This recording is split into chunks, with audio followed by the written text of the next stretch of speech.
I really enjoyed hearing everybody's story. That's helpful to me to understand why you're here. And I really resonated with something you said, Rich, when you said about working with people in transition. You said they're really neat people. And I think what I see, because most of the people I work with there's a transition going on, whether it's a CEO who is getting ready to, readying his leadership team to take on a new challenge, or if it's somebody who moves from one place to another. What I find is that people who are in transition are experiencing some pain and some discomfort, and oftentimes that creates more of an openness.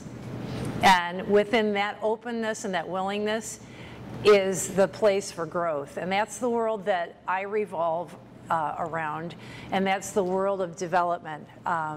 You're involved in organizational development. I work on more of a micro level. I work with the individual leader or the individual leader's team. What I'd like to share with you today is all of you here are in some form of a transition, again, whether it's a job change or a career transition, or you're building your business, building your brand. It's got to be built on a foundation. And what I heard a lot of you talking about is what you do and what your function is and where you fit into the organization. But I'm not going to talk about any of that. I'm going to talk a bit about who you are. That's where a leadership and a career coach works. Now, what I want to walk you through is what's called the universal growth process, the 4 A's. And this really summarizes what my brand of coaching is about. I'm a developmental coach. And coaching has a lot of different definitions. I heard a few of you say that you coach people, and maybe I should explain to you what coaching means to me so you can see how it's different. Coaching a lot of times is confused with counseling or therapy. Where coaching is different from counseling or therapy is coaching is based on the here and now and the future, and therapy and counseling is usually based on now and what happened in the past. And it usually assumes that there might be some dysfunction, dis-ease, something is based in pathology. So it's a little different than coaching. Sometimes coaching is confused with mentoring.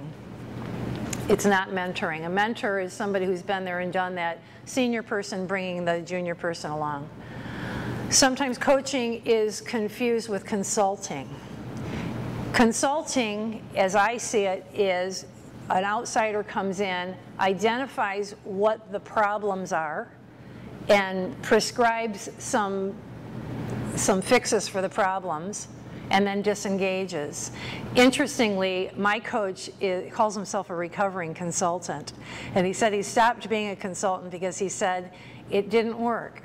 He said what happened was he went and he explained to these corporations what the problem was. He left along with all the knowledge.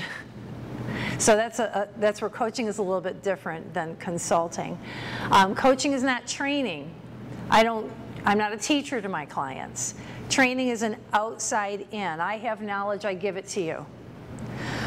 What coaching is for me, and now again, there are millions of coaches with a lot of different ideas. Coaching is an inside out way of learning while you're in the process of doing whatever it is you do. I work with CEOs, CFOs, COOs, VPs, people at that level. So while they're experiencing life, I'm coaching them.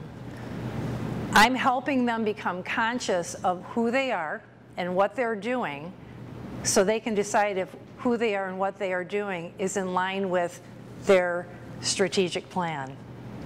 And I heard what you said about strategic plans. Typically, they're really nice looking documents, and they go in a real pretty binder, and they get shoved right on the shelf. And again, in my view as a coach, part of the reason that they don't ever get executed is what the CEO is saying and what he is doing are two entirely different things. So if the CEO can't internalize the new strategic plan, how is he going to have anybody else do that?